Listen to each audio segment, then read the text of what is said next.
ચાલો આજથી આપણે શરૂઆત કરીએ સમૂહ 18 વિશે, જેને આપણે નિષ્ક્રિય વાયુઓથી ઓળખીએ છીએ. જેને આપણે નિષ્ક્રિય વાયુઓથી ઓળખીએ છીએ, અથવા તો આપણે એને ઉમદા સમૂહથી પણ આપણે એને ઓળખી શકીએ છીએ. તો આ જે 18મા સમૂહ છે એ 18મા સમૂહની અંદર કયા કયા તત્વો આવશે? તો helium, neon, argon, krypton, xenon, radon. Clear છે? તો આટલા તત્વો આપણે 11 સાયન્સમાં ભણીને આવ્યા છે. આજે આપણે પર્ટિક્યુલર 18મા સમૂહ વિશે ભણીએ છીએ. તો એક નવો સમૂહ આની અંદર એડ થઈ ગયો છે, જેની સંજ્ઞા છે ઓજી. નામ શું છે? તો એનું નામ આવશે ઓગ્નેસોન. યાદ રાખજો, ઓગ્નેસોન.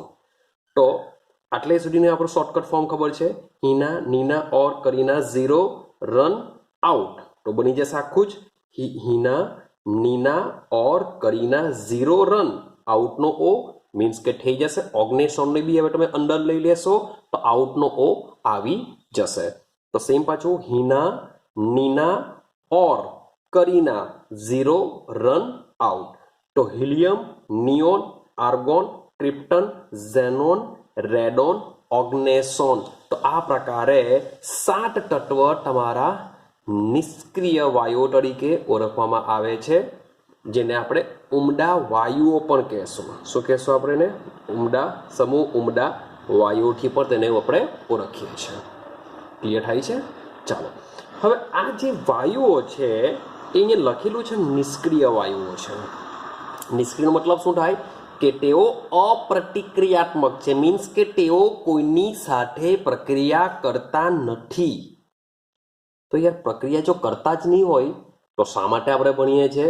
તો એવું નથી કે તેઓ એકદમ જ પ્રક્રિયા નહીં કરશે, પણ તેઓ થોડા ઘણા સંયોજનો બનાવે છે.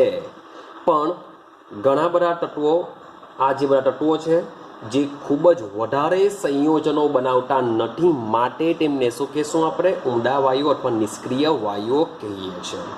હવે વાત કરીએ પ્રાપ્તિ સ્થાનની, તો સમજો કે જે આ રેડોન અને જે ઓગ્નેસોન છે તે સિવાયના જે બાકીના બધા જ તત્વો છે એ તમને શામાંથી મળી આવે છે? શુષ્ક વાતાવરણમાંથી મળી આવે છે. ક્લિયર થાય છે? મીન્સ કે રેડોન અને ઓગ્નેસોન સિવાયના જે તત્વો છે બધા જ તમને વાતાવરણમાંથી મળી આવે છે. અને શુષ્ક હવામાં તેમનું જે પ્રમાણ હોય છે લગભગ એપ્રોક્સિમેટલી 1% જેટલું હોય છે. અને આ 1%ની અંદર પણ આ જે આર્ગોન છે એ મુખ્ય ઘટક છે. મીન્સ કે 1%માં બી જેટલા બી બધા જ વાયુઓ આવી જશે એ બધા વાયુઓમાં વધારે પ્રમાણ કોનું છે? તો એ આર્ગોનનું છે. ક્લિયર થાય છે? ચાલો, હવે વાત કરીએ હિલિયમની. તો ભાઈ હિલિયમ કેવી રીતના મળશે? તો હિલિયમ તમને કેટલીક વખત નિયોન રેડિયો સક્રિય ઉત્પત્તિ ખનિજોમાંથી મળી આવે છે. કે આ જે હિલિયમ છે અને સાથે સાથે જે નિયોન છે, તો હિલિયમ અને જે નિયોન છે એ તમને શામાંથી મળશે? રેડિયો સક્રિય ઉત્પત્તિની ખનિજોમાંથી. મીન્સ કે આપણે એવી ખનિજો કે જેમાંથી આપણે રેડિયો સક્રિય મેળવવા માંગતા હોય તો એવી ખનિજોમાંથી તમને હિલિયમ કે નિયોન મળી આવશે. તો હિલિયમ અને નિયોન માટે યાદ રાખવાનું છે તમને કે શામાંથી, કઈ ખનિજમાંથી મળી શકે? તો પિંચ બ્લેન્ડ, પછી મોનાઝાઇટ અને ક્લીવાઇટ. તો હિલિયમ અને જે નિયોન છે એ તમને પિંચ બ્લેન્ડ, મોનાઝાઇટ, ક્લીવાઇટ જેવી ખનિજોમાંથી તમને મળી આવે છે. તો મીન્સ કે એઝ અ ગુજકેટ માટે કે પછી જેબલી નીટ માટે બી આવા ક્વેશ્ચન થોડાક યાદ રાખવાના કે હિલિયમ અને નિયોન મીન્સ કે કઈ ખનિજમાંથી મળી આવશે? તો પિંચબ્લેન, મોનાઝાઇટ, ક્લી, વ્હાઇટ જે ખનિજો છે તેમાંથી તમને મળી આવે છે. ચાલો, હવે હિલિયમ મુખ્ય વ્યાપારિક સ્ત્રોત એનો કુદરતી વાયુ છે. યાદ રાખજો, આ બે આટો દ્વારા મળશે જ, પણ હિલિયમ મોટે ભાગે વ્યાપારિક, અને વ્યાપારિક શબ્દ આવે એનો મતલબ એમ થાય કે આ લોકો કરતા બી વ્યાપારિક ધોરણે આપને વધારે મળશે. તો વ્યાપારિક ધોરણે જે હિલિયમ છે એ તમને શામાંથી મળશે? કુદરતી વાયુમાંથી. તો કુદરતી વાયુમાંથી પણ તમને હિલિયમ સારા એવા પ્રમાણમાં મળી રહેશે. ચાલો, હવે આગળ જઈએ આપણે. તો આગળ એ વાત કરીએ છીએ ઝેનોન અને રેડોનની વાત કરીએ. આપણે વાત કરીશું ઝેનોન અને રેડોન.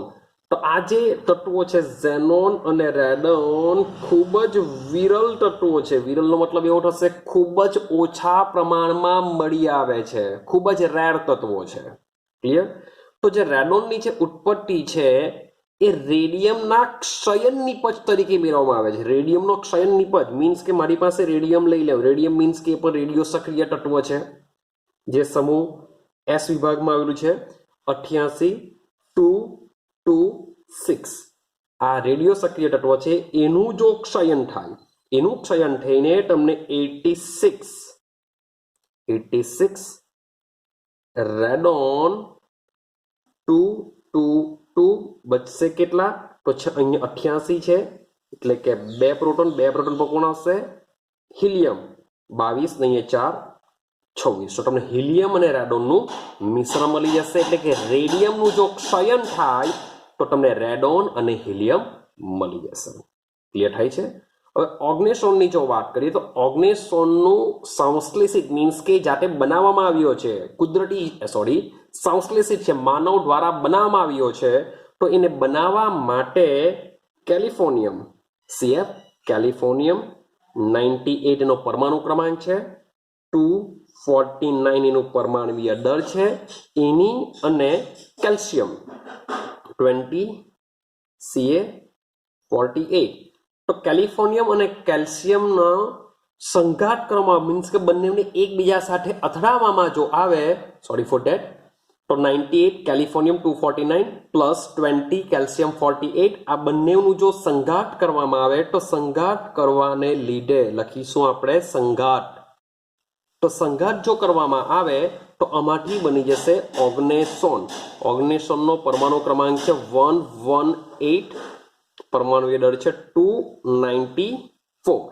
ક્લિયર? અને સાથે સાથે તમને 3 ન્યુટ્રોન મળશે આ રિએક્શનની અંદર. તો આ પ્રકારે તમને ઓર્ગનેસોન મળી જશે. તો ઓર્ગનેસોનની વાત જો કરીએ તો ઓર્ગનેસોન સંજ્ઞા છે OG. પરમાણુય ક્રમાંક કેટલો છે એનો? 118. પરમાણુય દળ કેટલું છે એનું? 294.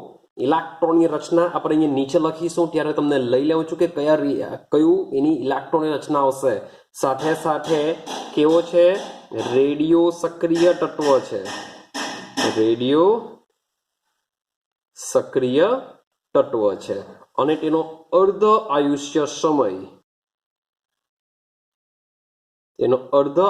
સમય માત્ર 0.7 મિલીસેકન્ડ છે. તમે સમજો, માત્ર 0.7 મિલીસેકન્ડ માટે ઓર્ગનેસોન વિશેની જે માહિતી છે એ માહિતી આપણે એકત્રિત હજુ સુધી થઈ નથી. ક્લિયર થાય છે? કારણ કે તેનો અર્ધ આયુષ્ય સમય કેવો છે? ખૂબ જ ઓછો છે. થઈ ગયું આટલું? તો આ છે એના પ્રાપ્તિ સ્થાન. ચાલો હવે વાત કરીએ એના ભૌતિક ગુણધર્મની. તો સમૂહ 18ના જે તત્વો છે એ 18ના તત્વોના ભૌતિક ગુણધર્મ સમજવા કરતા પહેલા આપણે એની ઇલેક્ટ્રોનિક કોન્ફિગરેશન સમજીએ. જો ઇલેક્ટ્રોનિક કોન્ફિગરેશન આઈડિયા આવી જશે તો ભૌતિક ગુણધર્મ બી ઘણા બધા તમને આઈડિયા આવી જશે. ચાલો તો સમજીએ ઇલેક્ટ્રોનિક કોન્ફિગરેશન. તો વાત કરીએ શરૂઆતથી helium, neon, argon, krypton, xenon, radon, oganesson. Clear છે? તો આવી જશે હવે બધા. મેં તમને પહેલાં જ કીધેલું છે કે જે આ તત્વો છે એ તત્વોના પરમાણુ ક્રમાંક આપણે ગોખવાની કોઈ જરૂરત નથી. હવે હિલિયમની વાત કરીએ, હિલિયમ બધાને જ ખબર હોય છે કેટલા પર આવે, 2 પર આવે. નિયોનની વાત કરીએ 10 પર આવશે. આર્ગોનની વાત કરીએ 18 પર આવશે. આટલે સુધી તો બધાને યાદ હશે જ. હવે માની લો કે ક્રિપ્ટોનનું નથી યાદ તો બી મેં તમને એક આંકડો કીધેલો છે 2, 8, 8, 18, 18, 32, 32.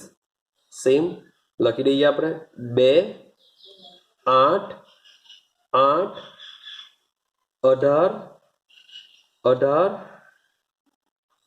32, 32.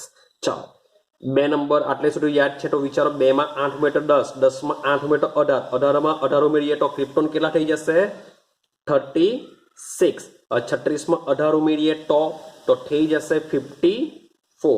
54 ની અંદર 32 ઉમેરીએ તો થઈ જશે 86. 86 ની અંદર 32 ઉમેરીશું તો થઈ જશે 118. મીન્સ કે સમૂહમાં રહેલા જે તત્વો છે એ તત્વોના પરમાણુ ક્રમાંક આ પ્રમાણે તમે ઇઝીલી યાદ રાખી શકો છો. ક્લિયર થાય છે? વાત કરીએ ઇલેક્ટ્રોનની રચનાની, તો ઇલેક્ટ્રોનની રચના શું આવશે? હવે હિલિયમની વાત કરીએ તો હિલિયમમાં આપણે કોઈ બી નિષ્ક્રિય વાયુ લખી નથી શકતા, માટે એની શું કરીશું, સીધી જ કન્ફિગ્યુરેશન રાખીશું કે 1s2. કારણ કે હિલિયમનો નંબર 2 છે માટે આવશે 1s2. પણ હવેથી આપણે શું કરી શકીએ છીએ, નિષ્ક્રિય વાયુ એડ કરી શકીએ છીએ. મીન્સ કે અહીંયા શું આવશે, હિલિયમ આવશે. અહીંયા શું આવી શકે, નિયોન સીધી ઇલેક્ટ્રોન રચના આવશે. સેમ નિયોન પછી આર્ગોન, ક્રિપ્ટોન, ઝેનોન અને અહીંયા શું આવશે, રેડોન. ક્લિયર થાય છે આટલું? ચલો આની ઇલેક્ટ્રોન રચના થઈ ગઈ. હવે 1s2 પછી શું કરીશું, એક ક્વોન્ટમ માર્ક આપણે શું કરીશું, વધારી દેશું તો આવશે 2s2. હવે સમજો, હવે મોટે ભાગે આપણે સૌમાં આ જ પ્રમાણે શીખીએ છીએ કે એક મુખ્ય ક્વોન્ટમ માર્ક વધારી દેવાનો. જો આટલું જ જો ખાલી કર્યું તો તમે વિચારો, હિલિયમમાં 2 ઇલેક્ટ્રોન, આમાં 2 ઇલેક્ટ્રોન, ટોટલ 4. તો 4 નંબર પર તો કોણ આવશે, વિચારો, આ તો નિયોન છે, તો 10 ઇલેક્ટ્રોન થવા જોઈએ. તો ટોટલ ખાલી આ તો 4 જ ઇલેક્ટ્રોન પર આવ્યા. માટે આપણે આ તો બેરિલિયમની ઇલેક્ટ્રોન રચના થઈ ગઈ. આપણે શું કરવું, એડ કરીશું 2p. 2p માં કેટલા આવશે, 6. હવે ચેક કરો તો 6, 6 ને 2 8, 8 ને 2 10 થઈ જશે 10. હવે આનું શું કરો, આના કરતા મુખ્ય ક્વોન્ટમ માર્ક વધારી દેવું એટલે શું થઈ જશે, 3s2, 3p, 6. હવે જ્યારે આ બધાની વાત કરીએ તો આને મીન્સ કે એવું સમજી લેવાનું કે અપવાદ તરીકે બહાર લઈ લેશું. તો તમારા બેની જ આપણે ઇલેક્ટ્રોનિક કોન્ફિગ્યુરેશન કરી તો ટીજીની જ્યારે પણ આપણે લખીશું ત્યારે શું કરીશું, આપણે એક નવી 3D કક્ષક એડ કરીશું. તો 3d10, આનો મુખ્ય ક્વોન્ટમ માર્ક વધારી દેવું, 4s2, 4p, 6 થઈ ગયું. આઈડિયા આવે છે? સેમ અહીંયા એક મુખ્ય ક્વોન્ટમ માર્ક વધારી દેવું તો બની જશે 4d10, 5s2, 5p, 6 થઈ જશે. ચાલો હવે જ્યારે પણ પાછી પાંચમાની લખીશું એટલે ફરીથી પાછી આપણે એક કક્ષક એડ કરવી પડશે ને એ છે 4f14. આનો મુખ્ય ક્વોન્ટમ માર્ક વધારી દેવું, 5d10, 6s2, 6p, 6. ચાલો હવે લાસ્ટની વાત કરીએ. આમાં કંઈક નથી કરવાનું, ખાલી શું કરીશું, આપણે મુખ્ય ક્વોન્ટમ માર્ક વધારીશું. માટે 5f14, 6d10, 7s2, 7p6. તો આ પ્રકારે તમે બધા જ નિષ્ક્રિય વાયુઓની ઇલેક્ટ્રોનિક કોન્ફિગ્યુરેશન શું કરી શકો છો, ઇઝીલી તમે લખી શકો છો. તો તમે જોશો તો બધા જ નિષ્ક્રિય વાયુઓની બાહ્યતમ કક્ષાની વાત કરીએ તો બાહ્યતમ કક્ષામાં કેટલા ઇલેક્ટ્રોન આવેલા હોય છે, 8 ઇલેક્ટ્રોન આવેલા હોય છે. ખાલી અપવાદ તરીકે જે હિલિયમ છે, હિલિયમની બાહ્યતમ કક્ષામાં માત્ર 2 ઇલેક્ટ્રોન છે, ત્યારે બાકીના બધા જ નિષ્ક્રિય વાયુઓમાં કેટલા છે, 8 ઇલેક્ટ્રોન આવેલા છે. માટે હિલિયમને છોડીને હિલિયમ સિવાયના તત્વોની જો સામાન્ય બાહ્યતમ કક્ષાની જો ઇલેક્ટ્રોનની રચના લખીએ તો શું થશે, ns2, np6 થશે. આઈડિયા આવે છે? ns2, np6 આ શું છે, સમૂહ 18ના તત્વોની બાહ્યતમ કક્ષાની ઇલેક્ટ્રોનીય રચના. તો એની બાહ્યતમ કક્ષામાં 8 ઇલેક્ટ્રોન ભરાયેલા છે, માટે જ એ કેવા છે? નિષ્ક્રિય હોય છે. તો આ વાત થઈ ગઈ એની ઇલેક્ટ્રોનીય રચના વિશેની. હવે વાત કરીએ એની આયનીકરણ એન્થાલ્પી વિશે. તો આયનીકરણ એન્થાલ્પીની વાત કરીએ તો ટોટલી બાહ્યતમ કક્ષા સંપૂર્ણ ભરાયેલી છે. સંપૂર્ણ ભરાયેલી હોવાથી એ સ્થાયી હોય છે. ખૂબ જ સ્થાયી હોવાને લીધે તેમાંથી ઇલેક્ટ્રોનને દૂર કરવા માટે ખૂબ જ વધારે ઉર્જા આપવી પડશે. માટે આ બધા તત્વો કેવી હોય છે? અન્ય સમૂહની કમ્પેરિઝનમાં ઊંચી આયનીકરણ એન્થાલ્પી ધરાવશે. યાદ રાખજો, સૌથી વધારેમાં વધારે જો કોઈ સમૂહની આયનીકરણ એન્થાલ્પી હોય તો એ સમૂહ 18ની છે. પરંતુ સમૂહમાં જ્યારે કમ્પેરિઝન કરીશું ત્યારે સમૂહમાં ઉપરથી નીચે તરફ જતા તેમને યાદ હશે કીડીમાંથી હાથી બને. તો આયનીકરણ એન્થાલ્પી કેવી થવાની? ઘટશે. ઉપરથી નીચે તરફ જઈએ તેમ આયનીકરણ એન્થાલ્પી ઘટશે. ક્લિયર થાય છે? ચાલો વાત કરીએ આપણે ત્રિજ્યાની. તો સેમ કન્સેપ્ટ આ જ કામ કરશે કે સમૂહમાં ઉપરથી નીચે તરફ એટલે કે પરમાણુ ક્રમાંક વધવાની સાથે વધે. તો ઉપરથી નીચે તરફ જતા પરમાણુ આયન ત્રિજ્યા શું થવાની? વધવાની.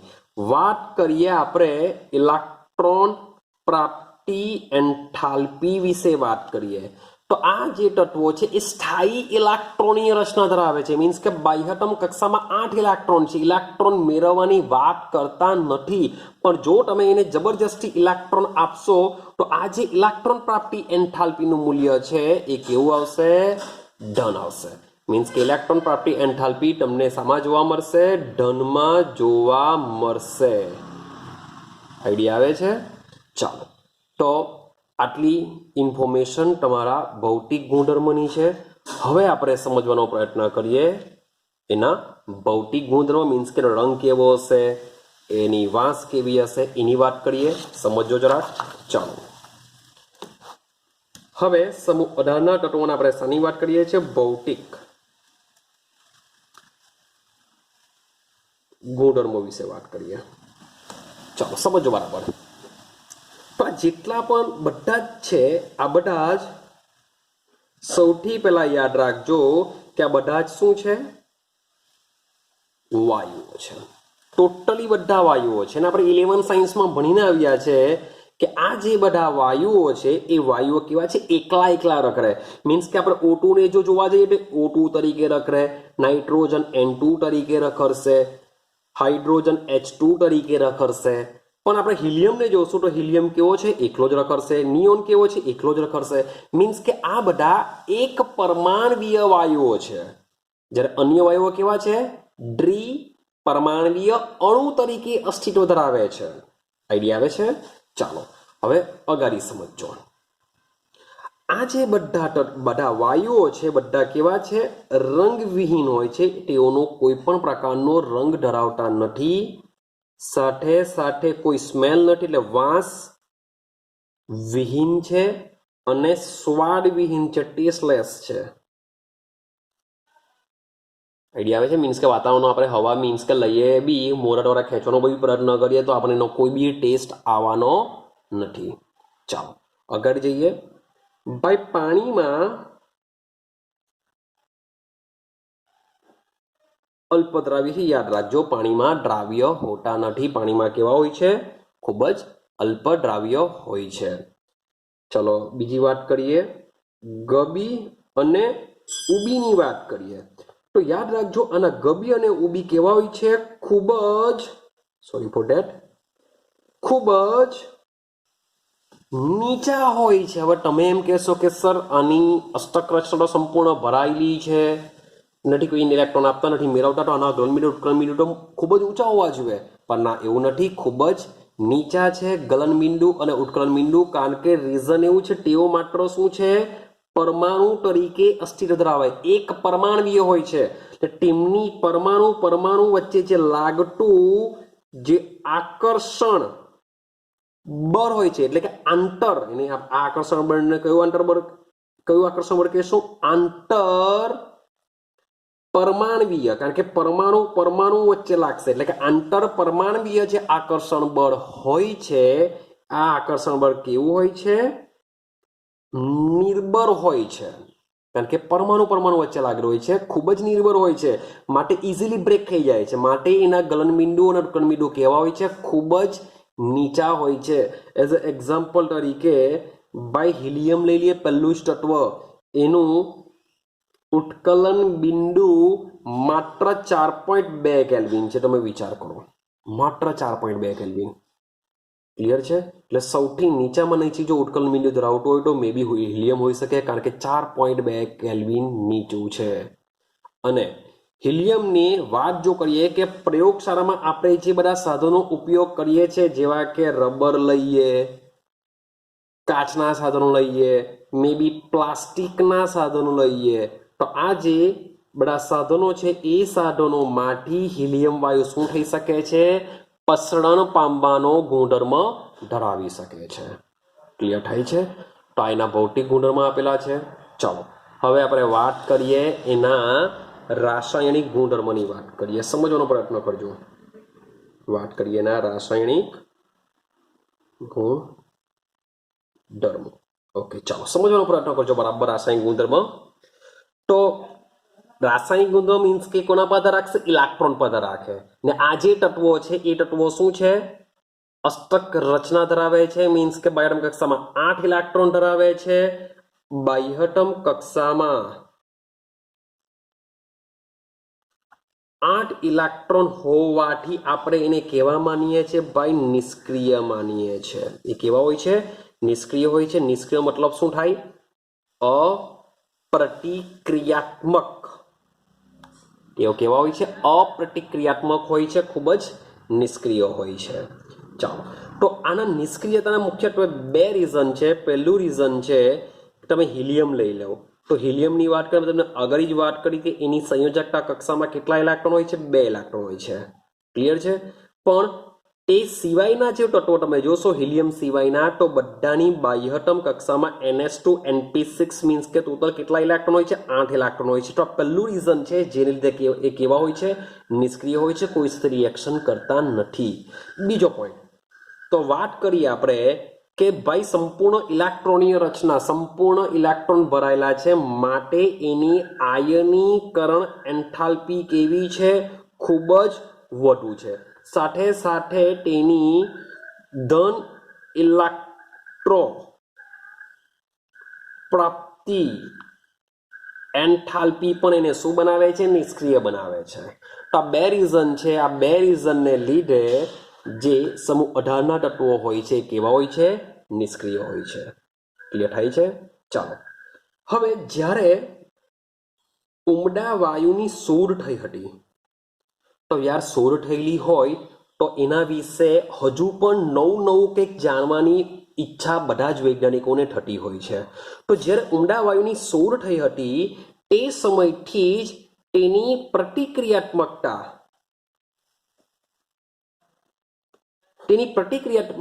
માટે ઘણા બધા પ્રયોગો વારંવાર કરવામાં આવતા હતા. ઘણા બધા સંયોજનો મીન્સ કે પ્રતિક્રિયાત્મકતા એની પ્રતિક્રિયાત્મક છે કે નથી એ સમજવા માટે ઉમદા વાયુઓના ઘણા બધા સંયોજનો બનાવવાનો પ્રયત્ન ચાલી જ રહ્યો હતો, પણ તેઓ કેવા જતા હતા? નિષ્ફળ નીવડતા હતા. તે લોકો કોઈ પ્રકારના સંયોજન બનાવી શક્યા હતા નહીં. પરંતુ વાત કરીએ ઈસવીસન 1962ની, ઈસવીસન 1962ની વાત કરીએ, જેમાં એક વૈજ્ઞાનિક હતા નીલ બાર્ટલેટ નામના વૈજ્ઞાનિક હતા. તો આ વૈજ્ઞાનિકે એક લાલ રંગનું સંયોજન બનાવ્યું હતું. યાદ રાખજો, નીલ આલ્બર્ટ નામના વૈજ્ઞાનિક હતા. તેમણે શું કર્યું? લાલ રંગનું સંયોજન બનાવ્યું. એ સંયોજન હતું O2PtF6. આ પ્રકારનું એક સંયોજન બનાવ્યું હતું. હવે તમે કહેશો સર આમાં તો કઈ નિષ્ક્રિય વાયુ તો છે નથી. તો વાત સાચી છે કે આમાં કોઈ નિષ્ક્રિય વાયુ નથી, પણ આ સંયોજન તેમણે બનાવ્યું હતું. હવે તેમણે અનુભવ્યું, તેમણે એક્સપિરિયન્સ કર્યો તેમના પ્રયોગ પરથી કે O2 ની વાત કરું છું. O2 એટલે કે એક આણ્વીય ઓક્સિજનની O2 ની જે પ્રથમ આયનીકરણ એન્થાલ્પી છે, એની પ્રથમ આયનીકરણ એન્થાલ્પી એ લગભગ ઝેનોનને મળતી આવે છે. જાગજો જો કે O2 ની જે પ્રથમ આયનીકરણ એન્થાલ્પી છે લગભગ કોના જેવી છે? ઝેનોનને મળતી આવે છે. તો એમણે વિચાર્યું કે આ જે સંયોજન છે જેમાં O2 છે એમાં જો હું ઝેનોન જો લઈ આવું તો ઝેનોન રિએક્શન કરી શકે છે એવું સાબિત થઈ શકે. માટે એમણે શું કર્યું કે PtF6 મીન્સ કે પ્લેટિનમ હેક્ઝાફ્લોરાઇડની રિએક્શન કોની સાથે કરાવી? ઝેનોન સાથે કરાવી દીધી અને સંયોજન બનાવી દીધું XePtF6 પ્રકારનું સંયોજન બનાવી દીધું અને આ સંયોજનનો રંગ પણ કયો હતો? લાલ રંગનો હતો. માટે સાબિત થયું કે જે નિષ્ક્રિય વાયુઓ હોય છે તેમાંના કેટલાક નિષ્ક્રિય વાયુઓ શું કરી શકે છે? રિએક્શન એટલે કે સંયોજનો બનાવી શકે છે. અને કોની સાથે રિએક્શન કરી શકે છે? તો ફ્લોરિન અને ઓક્સિજન. યાદ રાખજો, ફ્લોરિન અને ઓક્સિજન સાથે જ આ ઝેનોન જેવા નિષ્ક્રિય વાયુઓ પ્રક્રિયા કરી શકે છે. કેમ? કારણ કે ફ્લોરિન અને ઓક્સિજનની વાત કરીએ તો ફ્લોરિન અને ઓક્સિજન કેવા છે? વધુ વિદ્યુત ઋણમય તત્વો છે અને વધુ વિદ્યુત ઋણમય તત્વો છે માટે એ શું કરી શકે છે? ફ્લોરિન અને ઓક્સિજન સાથે ઝેનોન સંયોજનો બનાવી શકે છે. એ કયા પ્રકારના કેવા બનશે, એનો ગુણધર્મ શું છે એ આપણે જોઈએ પછીથી. તો પહેલા સમજો, વાત કરીએ ક્રિપ્ટોનની વાત કરીએ. ક્રિપ્ટોનની વાત કરીએ. ક્રિપ્ટોન ઘણા ઓછા સંયોજનો બનાવે છે જે માત્ર KrF2 સંયોજનનો ઊંડાણમાં અભ્યાસ થયો છે. ઘણા બધા ઓછા સંયોજનો છે ને એ ઓછા સંયોજનોમાં શું છે? માત્ર ક્રિપ્ટોન ડાયફ્લોરાઇડનો જ ખાલી ઊંડાણમાં અભ્યાસ થઈ શક્યો છે. હવે વાત કરીએ રેડોન સંયોજનોનું અલગીકરણ થઈ શક્યું નથી, માટે તેના વિશે બી આપણે ઇન્ફોર્મેશન મળશે નહીં. ક્લિયર થાય છે? પરંતુ તેમની ઓળખ મીન્સ કે જે રેડોનનું ખરેખર સંયોજન છે કે નથી, તો મીન્સ કે એની જે ઓળખ છે એ ઓળખ થઈ શકી નથી, એનું અલગીકરણ થઈ શકતું નથી. તો ખરેખર શું કે રેડોનની ફ્લોરિન સાથે રિએક્શન જો આપણે કરીએ તો શું RnF2 પ્રકારનું શું સંયોજન બનશે? તો આની જે ઓળખ છે એ રેડિયો ડિટેક્ટર, રેડિયો ટ્રેસર, એને આપણે ગુજરાતીમાં કહીશું રેડિયો અનુજ્ઞાપક. તો રેડિયો અનુજ્ઞાપક દ્વારા કરવામાં આવી છે કે રેડિયમનું ફ્લોરિન સાથેનું સંયોજન પણ હોય છે. આઈડિયા આવે છે કંઈ? ચાલો, તો ઝેનોનના તો ઘણા બધા સંયોજનો આપણે ફ્લોરિન અને ઓક્સિજન વિશે સમજવાના છે. ફ્લોરિન અને ઓક્સિજન સાથેના પણ જે ક્રિપ્ટોન છે એ ખૂબ જ ઓછા સંયોજનો બનાવે છે, જેમાં ક્રિપ્ટોન F2 નો ઊંડાણપૂર્વક અભ્યાસ કર્યો છે. હવે જે રેડોનની વાત કરીએ, રેડોન F2 પ્રકારનું સંયોજન બનાવે છે, પરંતુ એ બન્યું કે નહીં બન્યું એનું સમજ આપણે રેડિયો અનુજ્ઞાપક પ્રવિધિ દ્વારા કરવામાં આવે છે. વાત કરીએ આર્ગોન, વાત કરીએ નિયોન, વાત કરીએ હિલિયમ, એ વાસ્તવિક સંયોજનો બનાવતા નથી. ક્લિયર થાય છે? તો જે શરૂઆતના તરફ છે હિલિયમ, નિયોન, આર્ગોન, આ લોકો કોઈ સંયોજન નથી બનાવતા. ક્રિપ્ટોન શું છે? ખૂબ જ ઓછા સંયોજનો બનાવે છે. ખાલી KrF2 જ વિશે જ ઊંડાણમાં અભ્યાસ થયો છે. પણ નીચે તરફ જઈએ, ક્રિપ્ટોન પછી ઝેનોન પર પાસે જઈએ તો ઝેનોન શું કરશે? ફ્લોરિન અને ઓક્સિજન સાથે ઘણા પ્રકારના સંયોજનો બનાવે છે. તો હવે આપણે શું કરીએ? તો ઝેનોનના સંયોજનો વિશેનો અભ્યાસ કરીએ.